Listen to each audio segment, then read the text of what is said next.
সেই আশ্বাসটুকু যদি কেউ দেয় আমি সেই আশ্বাসের জন্য আসি। আমার জমি গিয়ে সেখানে দখল করে কাউর দিতে হবে না যে না তোমার অধিকার তুমি পাবা, তোমার অধিকার, তুমি অসহায় দুস্থ মানুষ, তুমি নিপীড়িত মানুষ, তুমি মাজলুম, এই হিসেবে তুমি তোমার অধিকারটুকু পাবা, সেই নিশ্চয়তাটুকু আমি এখানে নিতে আসছি। কেউ কি আমার দেওয়ার মতো কেউ আছে এখানে নিশ্চয়তা যে আমার অসহায় কৃষকগুলো এই জমি তাদের ন্যায্য অধিকারটুকু তারা ফিরে পাবে?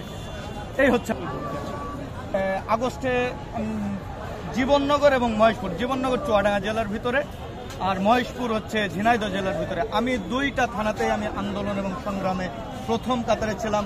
যখন দেখেছি আমার ভাইদের এবার নির্বিচারে গুলি চালাচ্ছে, আমার যে ছাত্র সংগঠন আছে, আমার যে মোটর শ্রমিক আছে, আমার যে কৃষক শ্রমিক আছে, তাদেরকে নিয়ে আমি রাস্তায় নেমে পড়েছি। তাদেরকে এখন আমার জবাব দেওয়ার মতো মুখ নেই। তারা যখন মাঠে নেমে আসছিল এখানে কেউ বলেনি যে হচ্ছে এসো তোমরা, এসো তোমাদের আইডি কার্ড নিয়ে এসো, তোমাদের অমুক পরিচয়পত্র নিয়ে এসো তারপরে তোমাদের আন্দোলনে নামতে হবে। এখন যখন আমরা বিভিন্ন দাঁড়ে ঘুরছি আমাদের পরিচয় নেই। আমার ইউনিয়নে, আমার এলাকায় এই বৈষম্য বিরোধী ছাত্র আন্দোলন হয়েছে, ছাত্রলীগের অনেক ছেলেপিলে তার ভিতরে সংযুক্ত আছে। আমি কোনো ক্রেডিট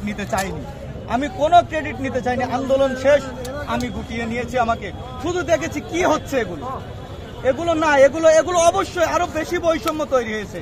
আমার তো 5 আগস্টের পরে যারা দখলদার তারা তো সরে যাওয়ার কথা ছিল, তারা তো পালানোর কথা ছিল, পালায়নি, তারা আরো শক্ত অবস্থান নিয়ে, বিশেষ করে আমার এই মহেশপুর এলাকায় তারা আরো শক্ত অবস্থান নিয়ে বসে আছে।